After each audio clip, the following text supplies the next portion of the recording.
오늘은 마태복음 강해설교 201번째 시간입니다. 오늘은 나는 너희에게 이르노니, 나는 너희에게 이르노니라는 제목으로 하나님 말씀을 증거하겠습니다. 우리가 지난주에 마태복음 강해설교 200번째 시간을 가졌잖아요. 무려 200번째. 그런데 100번째에는 분명히 우리 담임 목사님이 떡을 냈는데 100번을 기념하는 떡을 내셨는데 왜 200번째는 안 냈을까? 제가 그 말씀을 지난주에 드렸죠. 말씀이 딱 멈추는 부분이 진짜 애매했어요. 나는 너희에게 나는 너희에게 이르노니가 나왔으면 제가 떡을 샀을 텐데 지난주 어디서 걸렸죠? 볼까요? 바로 전절 21절 마태복음 5장 21절에서 걸렸죠. 같이 읽습니다. 시작. 옛사람에게 말한 바 살인하지 말라. 누구든지 살인하면 심판을 받게 되리라 하였다는 것을 너희가 들었으나. 여기서 멈췄어요. 너희가 들었으나. 자, 그러니까 여기서 말하는 들었으나가 뭐였냐면 옛사람에게 말한 바, 즉 구약의 율법이죠. 모세를 통해 주신 율법을 너희들이 지금까지 달고 달게 듣고 말하고 그게 이제 너희에게 아주 그냥 형식화된 거죠. 화석화된 거죠. 그런데 살인하지 말라고 했는데 살인하지 말라는 게 이유가 뭐였어요? 살인하면 심판받는다. 그러니까 살인하면 벌 받으니까 너희 살인하면 안 돼 라고 하는 이런 식의 벌 받을까 봐 지키는 율법, 이것을 너희가 계속 들었다는 거죠. 그러니까 말씀을 안 들은 게 아니에요. 말씀을 안 들어 잘못된 것이면 들으면 되는데 문제는 말씀을 들었는데 잘못되니까 이건 정말 약도 없는 거죠. 교회 밖에서 문제를 벌이면 그 사람을 교회 안으로 데려오면 되는데 문제는 교회 안에서 문제를 일으키면 방법이 없는 것처럼 이 말씀을 안 듣는 게 아니에요. 듣는데 들었으나 하죠. 들었으나 계속해서 그 말씀이 너희에게 생명이 되지 못하고 그 말씀이 너희에게 삶을 더욱더 풍성하게 하는 메시지가 되지 못하고 그게 오히려 두려워서 지키는 부정적인 동기를 계속적으로 저희에게 우리 인간들에게 줬단 말이죠. 그래서 예수님께서 지금 거기에 대하여 새로운 해석, 새로운 말씀으로 새로운 지평을 넓혀주고 계시는 거죠. 그랬기 때문에 우리가 지난주에 너희가 들었으나라고 하는 이 말씀에서 멈췄기 때문에 한번 우리도 돌아보자고 했어요. 200번의 설교를 저도 했지만 마태복음 강해 설교 200번을 우리가 들었지만 과연 들었으나 뭐가 달라졌나? 과연 그 들은 것들이 과연 우리를 얼마나 변화시켰나 돌아봐야 한다고 그랬죠. 그래서 저희가 지난주에 봤던 말씀이 야고보서 1장 22절부터 25절 말씀이었는데 한번 볼까요? 지난주에 봤던 말씀 야고보서 1장 22절에 이런 말씀을 봤어요. 너희는 말씀을 행하는 자가 되고 듣기만 하여 자신을 속이는 자가 되지 말라. 이게 이제 들었으나죠. 너희가 들었으나 듣기는 들었는데 듣기만 한 거예요. 듣기만 하여 자신을 속이는 자가 되지 말라. 그러니까 우리는 들었으면 그 말씀이 내 건 줄 알아요. 들었으면 그 말씀대로 내가 사는 줄로 착각을 하고 그 말씀이 마치 난 것처럼 오해한단 말이죠. 이건 저도 마찬가지예요. 설교했으면 그건 설교한 건데 마치 내가 그렇게 살고 있는 것처럼 오해하고 착각하고 그렇게 살지 못하는 사람들을 정죄하고 비난할 수 있단 말이죠. 근데 그게 아니라는 거죠. 그러니까 말씀을 전했다고 해서 들었다고 해서 내가 그렇게 사는 것이 아니라는 것을 분명히 알고 자기를 속이는 자가 되지 말아라. 그런데 우리가 이거 참 잘해요. 내가 말했으니까, 그렇게 설교했으니까, 설교를 들었으니까 마치 그런 사람처럼 나를 오해한단 말이죠. 그게 자기를 속이는 거잖아요. 그러지 말고 뭐라고요? 말씀을 행하는 자가 되라. 그러면서 23절에 이렇게 말씀하시죠. 누구든지 말씀을 듣고 행하지 아니하면, 자, 말씀을 들었는데 행하지 않으면 어떤 사람이에요? 그는 거울로 자기의 생긴 얼굴을 보는 사람과도 같다. 즉 얼굴을 봤단 말이에요. 얼굴을 봤는데 뭐 묻었어. 어떻게 해야 돼요? 닦아야 돼요. 뭐 묻었으면 떼내야 돼요. 그런데 보기만 하고 그냥 가버려. 얼굴에 묻었는데 검댕이 시커멓게 묻었는데 보기만 하고 그냥 가버리는 사람은 어떤 사람이에요? 24절에 이렇게 말하죠. 제 자신을 보고 가서 보고 날 고치지 않아요. 나를 단장하지 않고 나를 손보지 않고 그냥 가버려요. 그러니까 그 모습이 어떠했는지를 곧 잊어버리거니와. 즉 말씀을 들어도 안 바뀌는 건 왜 안 바뀌는가? 말씀을 듣고 그 부분을 바로 수정하지 않으니까, 바로 고치지 않으니까 내가 잊어버린다는 거예요.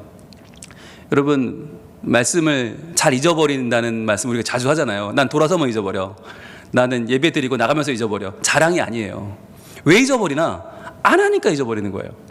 듣기만 하면 당연히 잊어버리죠. 근데 들었는데 그걸 가지고 뭐 해야 돼요? 고민이 시작돼야 되죠. 들은 말씀이 내게 씨앗으로 심겨져야 되는 거죠. 그래서 그 씨앗이 심겨져서 내 속에서 그때부터 발화해서 고민이 시작되고 내 자아가 균열이 일어나면서 내가 완전히 그 말씀으로 새로워져야 되는데 그게 아니라 그냥 먹어치우는 거예요. 배고프니까. 말씀, 이거 맛있어. 이거 좋아. 그리고 은혜로워. 그리고 막 먹어치우니까 그게 그냥 소화가 돼버려서 쭉쭉쭉 나가버리는 거잖아요. 근데 그게 아니라 우리의 말씀은 먹어서 없애는 씨앗이 아니라 곡식이 아니라 내 안에 심는 씨앗이 되어야 된다. 그래서 그것이 심겨지면 그때부터 내 모습을 제대로 보고 그 마음을 고쳐야 한다라고 했죠. 그래서 우리가 지난주에 이런 얘기 나눴어요. 그럼 듣는 것에만 익숙하면 어떤 현상이 일어나는가? 우리가 듣는 것에만 익숙했을 때 벌어지는 세 가지 현상에 대해서 저희가 지난 시간에 공부를 했거든요. 네, 듣고 행하지는 않고 계속 듣기만 하면 어떻게 되나? 계속 듣기만 하면, 그러니까 주일 예배, 수요 예배, 새벽 예배, 특별 예배 계속 듣기만 하고 부흥회 같은 찾아다니고 귀는 높아 달아라. 그런데 듣기에만 하고 행하지 않으면 첫 번째는 뭐였어요? 기억나시죠? 영적 비만에 걸린다. 영적 비만이 뭐였어요? 네, 몸도 먹기만 하고 운동 안 하고 가만히 있으면 살이 찢을 수밖에 없죠. 근데 이건 건강한 게 아니잖아요. 이건 빼야 되는 거잖아요. 그러니까 영적으로도 마찬가지다. 내가 말씀은 자꾸 들어오는데 아무것도 안 해. 내가 복음을 전하지도 않고 내가 회개하고 새로워지지도 않고 내가 봉사도 안 하고 내가 남을 위해 헌신하지도 않아. 그럼 어떻게 돼요? 이게 영적인 비만으로 그냥 쌓이는 거예요. 그러니까 말씀이 계속 쌓이니까 어떻게 해요? 이게 점점 비대해지는 거죠. 그러면서 이게 질병의 원인이 되는 거잖아요. 그래서 여러분, 말씀에 헌신하는 교회라고 하면 그 말 자체로는 좋은 말이 아니에요. 말씀에 헌신한다는 건 뭐예요? 말씀이 채워졌으면 그 말씀대로 살아야 되는 거죠. 거기까지 가야지. 많은 교회가 말씀이 좋은 교회, 말씀 많이 연구하는 교회, 말씀을 많이 어떻게 하는 교회, 말씀 목숨 거는 교회, 그게 어쩌다고요? 그 영적인 비만으로 갈 수도 있다. 그래서 그 말씀을 빨리 내가 소화시키고 말씀을 내가 적용하고 살아내고 그 말씀대로 내 발걸음을 옮겨야 되는 거죠. 두 번째는 뭐예요? 네, 이중적인 신자가 된다고 그랬죠. 듣기만 하면 처음 들을 때는 되게 아파. 나는 죄인이야. 너무 아파. 그런데 듣기만 하고 내가 바뀌지 않으니까 점점점 내가 계속 죄인이면 안 될 것 같은 거예요. 그러니까 점점 합리화를 하는 거지. 아니야, 난 바빠서 그래. 아니야, 나는 저런 사람이 아닌데 나는 좀 봐줄 필요가 있어. 나는 그런 만한 이유가 있어. 날 자꾸 합리화하게 돼요. 그러면서 이중적인 신자라는 얘기는 들을 때는 회개하는 것 같은데 돌아서면 괜찮은 사람이 되는 거죠. 난 괜찮아. 난 아무렇지 않아. 그런데 들을 때는 또 아파. 그런데 돌아서면 괜찮아. 이게 이중적인 신앙생활을 하게 되고, 이런 사람의 특징이 뭐냐면 남을 잘 비난해요. 예. 왜냐하면 자기를 비난할 수 없으니까. 자기가 너무너무 큰 죄인인 걸 알고 있는데 나는 보호해야 되니까 자꾸 그 비난의 화살이 남한테 가는 거죠. 세 번째는 뭐라고 그랬죠? 세 번째는 어떤 사람이 돼요? 자기 만족에 빠진다. 자기 만족에 빠진다는 게 뭐예요? 지적 만족에 빠진다는 게 뭐냐면 사변적인 신앙인이 되는 거죠. 뜬구름 잡는 소리 잘하는 거죠. 이런 사람이 부서에 있으면 굉장히 힘듭니다. 이런 분이 구역장을 하거나 선교회장을 하면 굉장히 힘들어집니다. 무슨 얘기를 하는지 아무도 몰라요. 자꾸 들어있는 건 많으니까 자꾸 이 지적인 만족에 빠져서 성경을 많이는 알아요. 연구도 많이 하는데 듣는 사람은 엄청나게 짜증나죠. 자기는 뒷불도 안 하면서 참 말은 잘한다. 이렇게 되면 여러분 정말 그런 사람 만나기 쉽지가 않죠. 어렵죠. 네. 그래서 이런 말씀을 드릴 때 굉장히 저도 찔려요. 네, 과연 나는 어떤 사람인가. 제가 여러분 보실 때 우리 담임 목사님은 지는 뒷불도 안 하면서 맨날 우리한테 사랑하래. 자기는 보니까 아무것도 안 하는데 우리한테는 맨날 뭐라 그래. 진짜. 이렇게 되면 아무런 권위가 없어지는 거죠. 아무런 그 말씀이 먹히지 않는 거죠. 근데 이게 뭐냐면 듣는 것에만 익숙한, 바꿔 말하면 저희에게는 설교하는 것만 익숙한, 그러니까 그걸 살려고 노력하지 않고 내 자신을 돌아보지 않고 변화되려고 하지 않고 계속적으로 영적인 비만이 일어나고 이중적인 신자가 되고 지적 만족에 빠져버리면 딱 그런 사람들이 누구였냐? 당시 예수님 당시에 바리새인들이 그랬다는 거죠. 그러니까 바리새인들이 완전히 영적인 비만에 빠져가지고 이중적이죠. 그리고 지적 만족에 빠져 살았단 말이에요. 그래서 예수님이 뭐라고 그랬어요? 독사의 자식들아. 이게 뭐냐면, 죄송합니다, 저놈들은 개선의 여지가 없어 라는 뜻이에요. 차라리 세리나 창기나 죄인들은 그들은 오히려 희망이 있어. 왜? 지가 죄인인 줄 알아. 지가 죄인인 줄 아니까 내가 말씀을 몰라서 그렇지 모르니까 못 행하지. 예수님이 그들은 이해해 줬어요. 그래, 내가 너희는 이해해. 그런데 너희는 이해를 못 해. 왜? 니들은 다 알면서 안 해. 뻔히 알면서 남을 가르치고 지적하면서 니들은 안 해. 그러니까 예수님이 야 저것들은 희망이 없다. 그래서 독사의 자식들아라고 욕하셨잖아요. 그 오늘날로 말하면 입에 담지 못할 욕이거든요. 예, 육두문자 막 나오는 그런 욕이에요. 여러분 운전하실 때 갑자기 확 껴들면 이렇게 하는 욕 있잖아요. 예, 남의 자식, 우리 자식, 남의 자식, 옆에 집, 앞집 자식 얘기할 때 그 얘기를 지금 예수님이 하신 거예요. 너무너무 자연스럽게. 근데 다 놀랬겠죠, 옆에서. 왜? 그 정도로 개선의 여지가 없다. 저것들은 이제 나는 안 보고 싶다. 도저히 저걸 치워라. 역겹다. 제발 좀 너 나한테 꺼져주지 않을래? 이런 표현을 하신 거예요. 엄청난 거죠. 왜? 든 건 많은데 하지 않으니까 그것을 예수님은 거부해내신 거죠. 그래서 바로 지난주에 우리가 시간 관계상 못 본 25절이 사실은 핵심이었어요. 이 25절 이렇게 이어집니다. 자유롭게 하는 온전한 율법을 들여다보고 있는 자는, 그렇죠. 자, 자유롭게 하는 온전한 율법, 이게 뭐냐? 바로 복음입니다. 복음, 우리를 살게 하는 복음. 여러분, 그런데 이 온전한 율법인 복음은 우리를 자유롭게 하는데 그것을 들여다보고 있는 사람은 어떤 사람이냐? 듣고 잊어버리는 자가 아니라는 거예요. 즉 율법은 듣고 잊어버릴 수 있어요. 그런데 이 자유롭게 하는 온전한 율법인 복음은 도저히 잊어버릴 수가 없다. 왜? 반드시 거기에는 실천이 따르기 때문에. 실천하는 자니. 왜냐하면 복음이 뭐예요? 예수님이 나를 위해 이 땅에 오신 거예요. 실천이에요. 예수님 나를 위해 복음을 전해주신 거예요. 실천이에요. 나를 고치시고 나를 위해 죽으시고 나를 위해 부활하시고 나를 위해 승천하시고 나를 위해 하나님 우편에 앉으시고 나를 위해 간구하시는 거예요. 무엇 하나도 개념적인 게 없어요. 복음은 다 실천이에요. 복음은 다 행동이에요. 복음은 다 doing이에요. 그러니까 복음을 온전히 이해했는데 실천이 따르지 않는다. 이건 말이 안 되는 거죠. 그건 자유롭게 하는 온전한 율법인 복음을 모르는 거죠.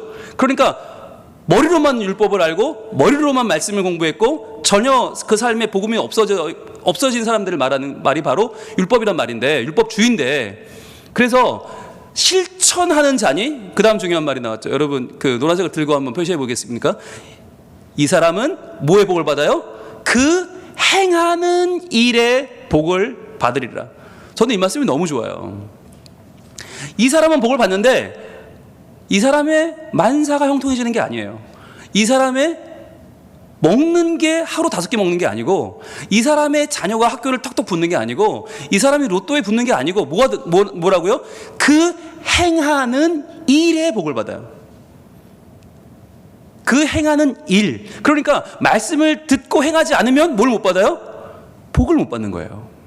그러니까 여러분 말씀을 듣기만 하고 거기서 만족해버리면 복을 차는 거예요. 그런데 말씀을 듣고 그 말씀을 실천하면 어떻게 해요? 복을 받아요. 그래서 여러분 수요 예배 나오시는 분들, 제가 늘 말씀드리죠. 저는 수요 예배를 좋아하고 수요 예배 나오시는 분들을 사랑합니다. 네, 여러분들 제 앞에 계셔서 하는 얘기가 아니라 저는 수요 예배를 굉장히 사랑합니다. 그런데 그게 뭐요? 그게 뭐? 제가 지난주에 200번 들은 여러분들한테 못할 소리를 했잖아요. 그게 뭔데요? 대체 200번 설교했으면 저는 또 그게 뭔데요? 중요한 건 얼마나 달라졌는가 하는 거잖아요. 얼마나 달라졌는가. 그걸 누가 알아야 돼요? 네, 내 식구가 알아야 돼요. 적어도 내 아내가 알아야 되고 내 남편이 알아야 되고 내 자녀가 알아야 돼요. 안 그러면 난 안 바뀐 거예요. 아무리 내가 바뀐 것 같고 아무리 주변에서 나한테 좋은 소리를 해줘도 뭐 같이 사는 식구들이 전혀 못 느끼는데 그럼 뭐 안 바뀐 거죠.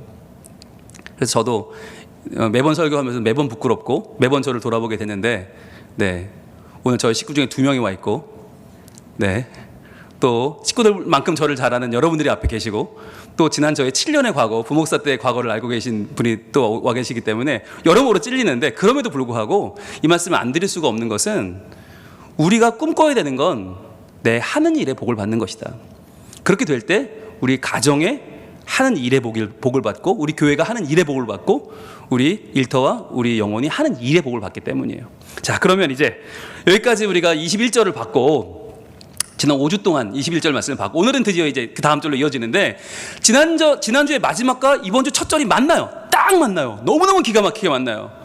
예, 너희가 들었으나 다음에 오늘 22절의 첫 문장이 딱 맞아요. 같이 오늘 본문 같이 볼까요? 오늘 본문 마태복음 5장 22절 시작. 나는 너희에게 이르노니. 아멘. 여기까지. 자, 너희가 들었으나 나는 너희에게 이르노니. 이게 딱 맞아요. 아구가 맞아요.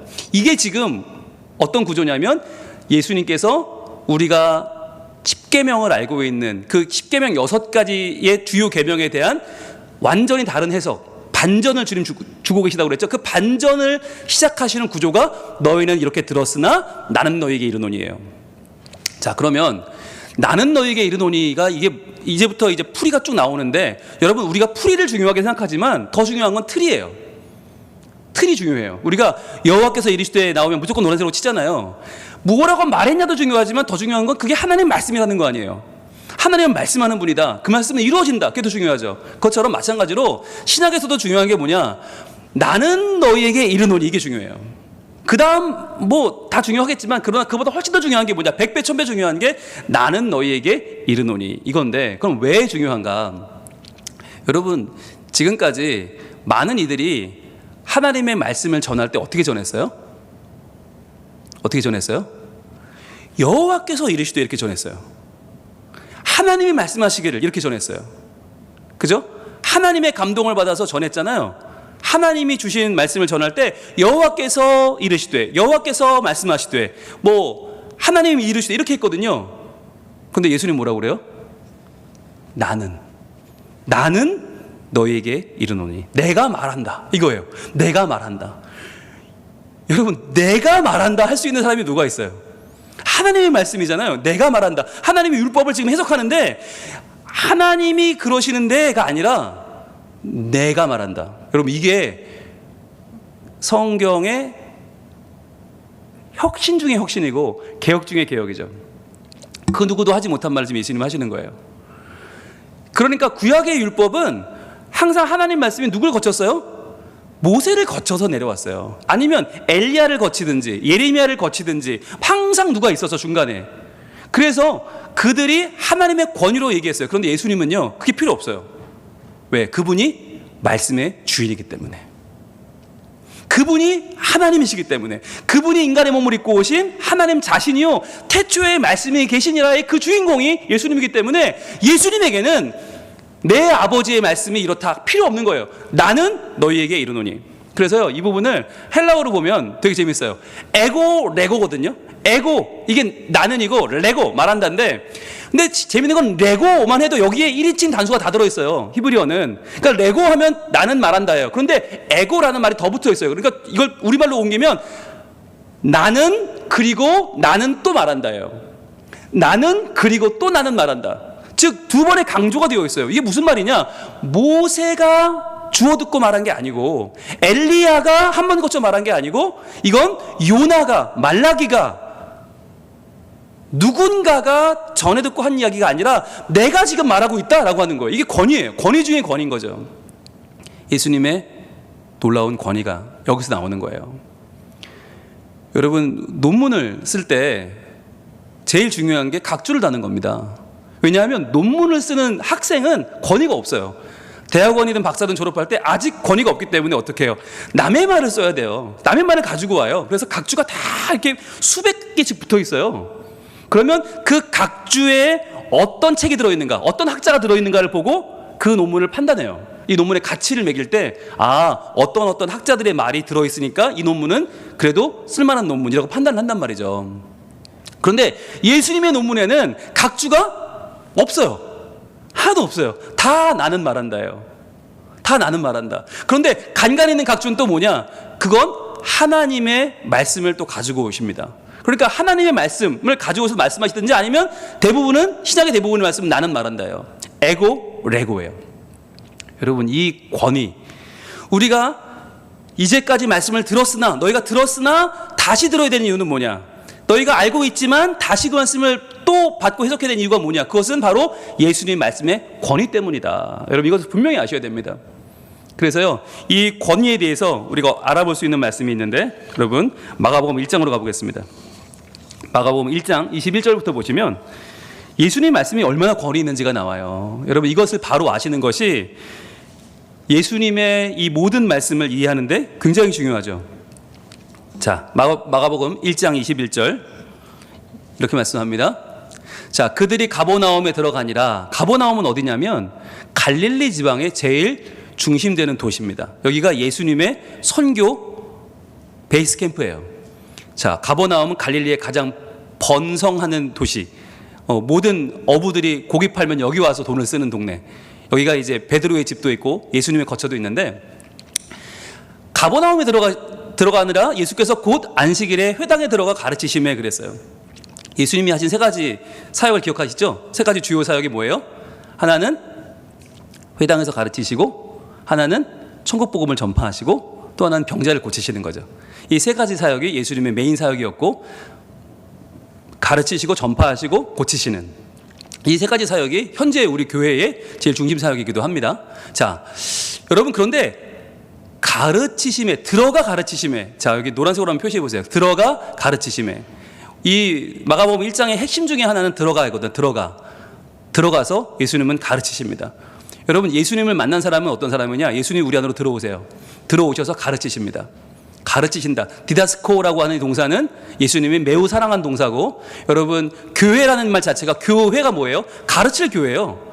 그러니까 디다스코라는 말이 교회라는 말 안에 우리 들어와 있는 셈이에요. 우리 한자로 하면 교회는 배울 교회, 모일 회거든요. 그러니까 배우는 곳, 하나님 말씀 배우는 곳, 예수님의 가르침을 배우는 곳이 교회거든요. 자, 그런데 가르치시는데 22절, 뭇 사람이 그의 교훈에 논란이, 그랬어요. 교훈의 논란이.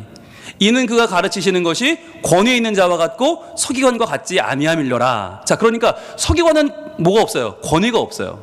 근데 예수님은 권위가 있어요.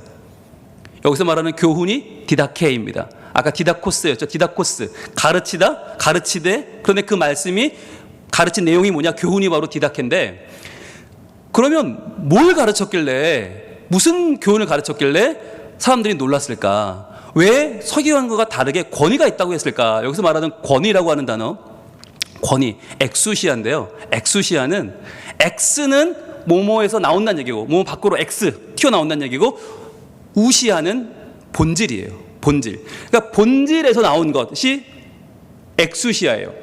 우시아에서 엑스한 것.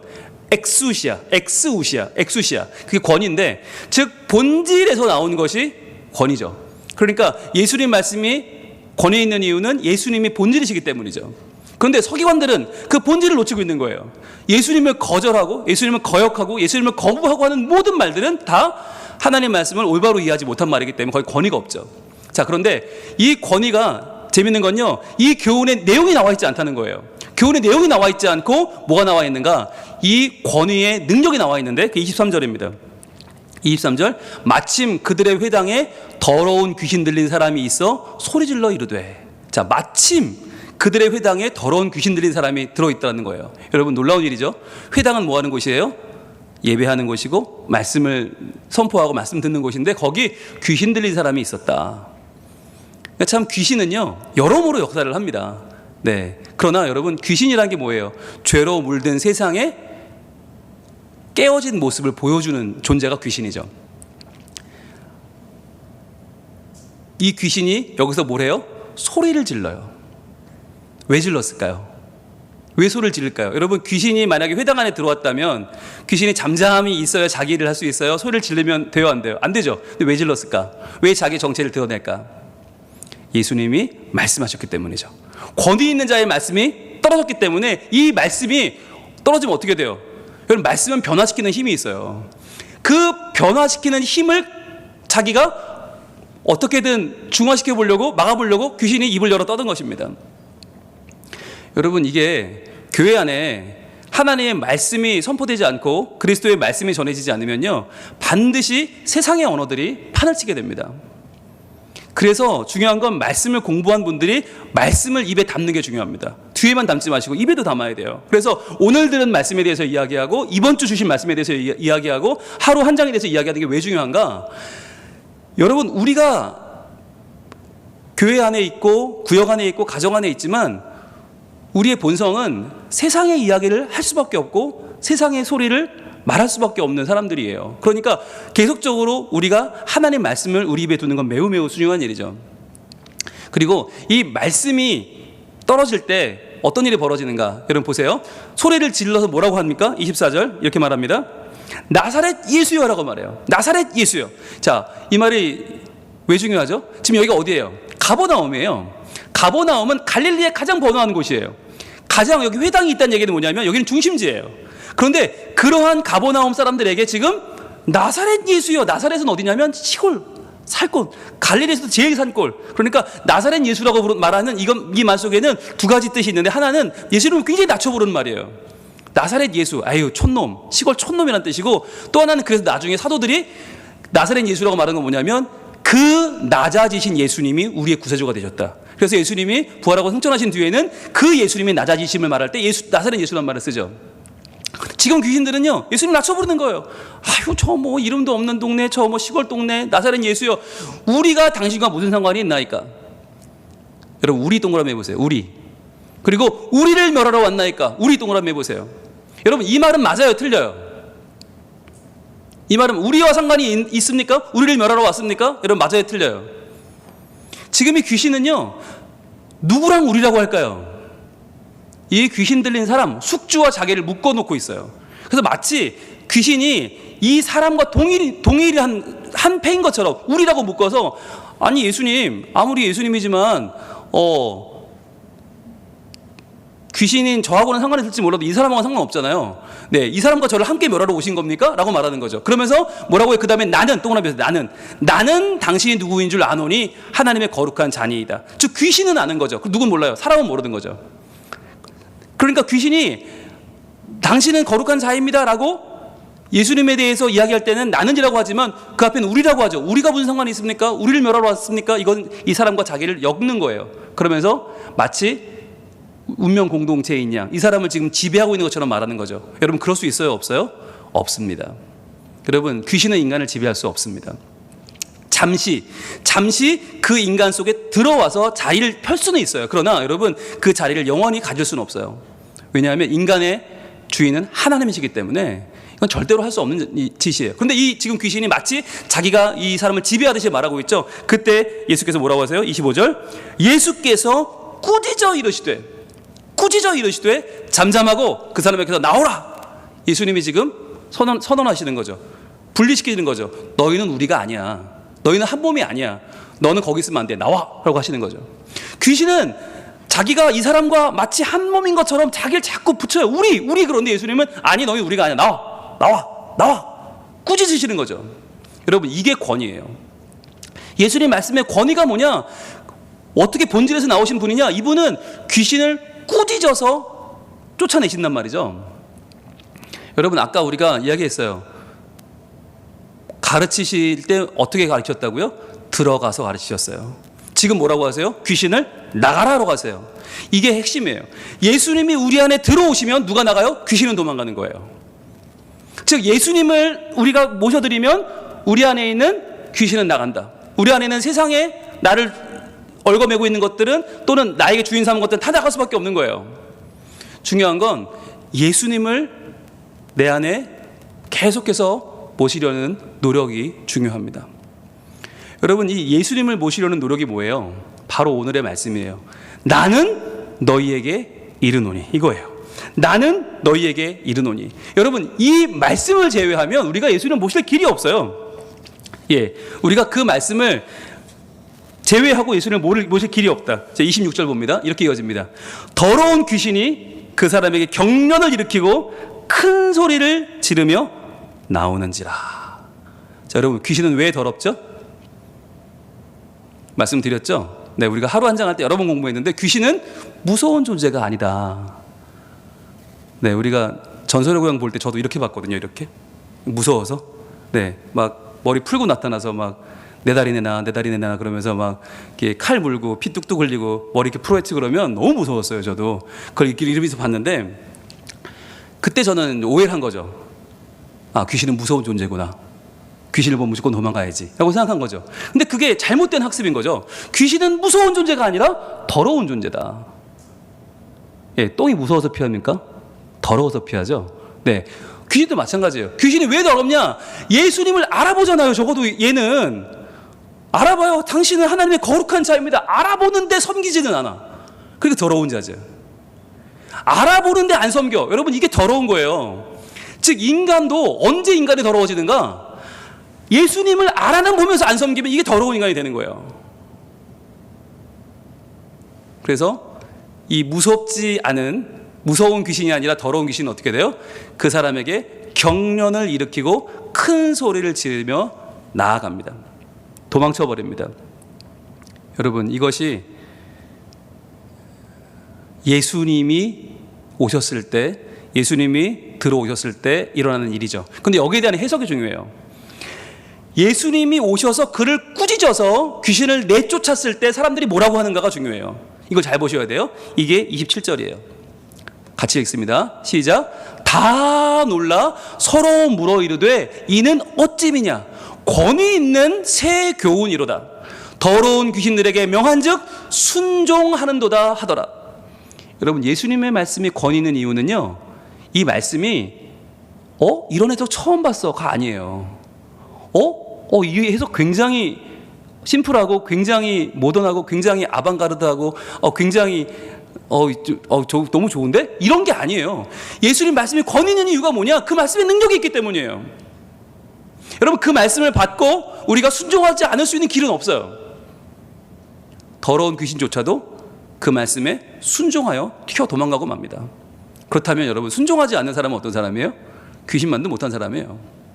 오늘 말씀해 보시면, 자, 권위 있는 새 교훈이로다. 이 말씀 들어가 있는 권위는 아까 뭐라고 그랬어요? 엑수시아.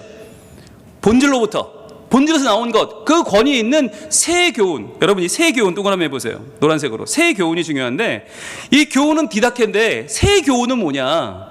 어떤 가르침이냐? 새라고 하는 것이 이게 카이노스거든요. 카이노스가 뭐냐면, 연필 쓰다가 뚝 부러졌어요. 야, 새 연필 하나 줘봐. 이게 새 연필이 아니에요. 여러분, 이 부러진 연필과 새 것은 똑같아요.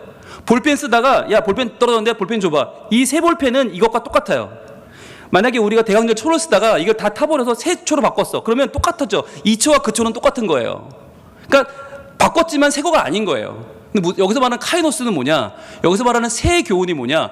완전히 처음 보는, 똑같은 걸 배터리를 다 떠서 갈아 끼는 새 거가 아니라 완전히 처음 보는, 지금까지 본 적 없는 전무후무한 새 거예요.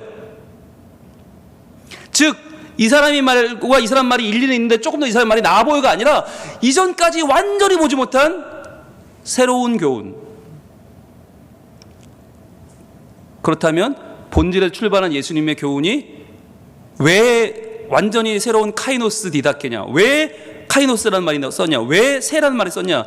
더러운 귀신에게 명한즉 순종하는, 즉 순종할 수밖에 없는 그 안에 능력의 말씀이기 때문이라는 거예요. 그렇다면 여러분, 여기서 우리가 깨달아야 되는 게 있죠.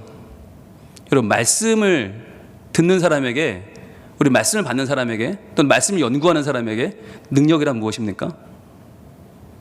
능력이란 말씀을 더 많이 아는 게 아닙니다. 능력이란 말씀에 대한 새로운 해석을 내가 개발해내는 게 아닙니다. 말씀의 능력이란 내가 더 많은 것을 알고 더 많이 가르치는 게 아닙니다. 능력이란 무엇입니까? 바로 올바른 권위에 복종하는 것입니다. 올바른 권위, 예수 그리스도 말씀이신 그분의 권위 앞에 내가 복종하는 것이 능력이에요. 천지 만물이 그분의 말씀으로 지어졌고, 믿음은 들음에서 나며 들음은 그리스도의 말씀으로 되느니라. 그리스도의 말씀이 아니면 사실 우리를 변화시킬 수 있는 것은 없단 말이에요. 그런데 우리는 그 말씀에 온전히 그 권위에 복종하는 능력이 아니라 다른 능력을 자꾸 찾아요. 더 많이 알고 싶어하고, 더 많이 이야기하고 싶어하고, 남들이 안 하는 거 하면 좋아 보이고 빛나 보이고 돋보이고, 여러분 그렇지 않다는 거예요. 하나를 들어도 온전히 내가 그 권위에 복종하고 있는가? 예수님께서 나는 너에게 말한다, 하나님의 아들인 그분이 하나님의 권위로 말씀하실 때 우리가 어떤 자세를 가져야 될까요? 네, 제가 앞에 말하면 여기 뒤에 말을 해보세요. 할 수 있습니다. 자, 주님 말씀하시면, 다시 한번 주님 말씀하시면 내가 나아가리다. 자, 그 다음 또 해볼게요. 주님 뜻이 아니면 내가 멈춰 서리다. 내가 가고 서는 것 어디에 있어요? 주님 뜻에 있으니 오 주님 나를 이끄소서. 여러분 오늘 이 찬양을 드릴 때 지금까지 우리가 습관적으로 부르던 찬양일 수 있어요. 너무나 많이 부른 찬양이고 에이 목사님 이 찬양 저는요 다 뗐어요.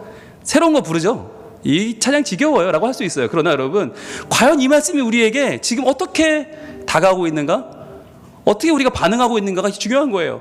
정말 내가 능력이 있는 사람입니까? 올바른 권위에 복종하는 사람입니까? 가라 하시면 가고 서라 하시면 서고 내가 해야 될 사명, 내가 하지 말아야 될 사명을 나는 분명히 알고 있습니까? 그 말씀이 오늘 나를 움직이고 있습니까? 오늘 나를 가라 하시는 명령에 나는 순종하고 있습니까? 오늘 멈추라고 하시는 그 명령에 나는 멈추고 있습니까? 가라고 하시는데 머뭇거리고 있고 멈추라 하시는데 허우적 휘적대며 걷고 있지 않습니까? 지금 뜻하신 그곳에 나 있기를 원합니다. 이끄시는 대로 순종하며 살리니 연약한 내 영혼 통하여 일하소서. 주님 나라와 그 뜻을 위하여. 여러분 오늘 이 찬양을 드리면서 온전한 능력이 회복되기를 소원합니다. 주여 내게 듣는 능력을 허락하소서. 온전히 권위에 복종하는 능력 있는 하나님의 자녀가 되게 하소서. 주님 나를 회복시켜 주시옵소서. 기도하는 마음으로 이 찬양을 드리겠습니다.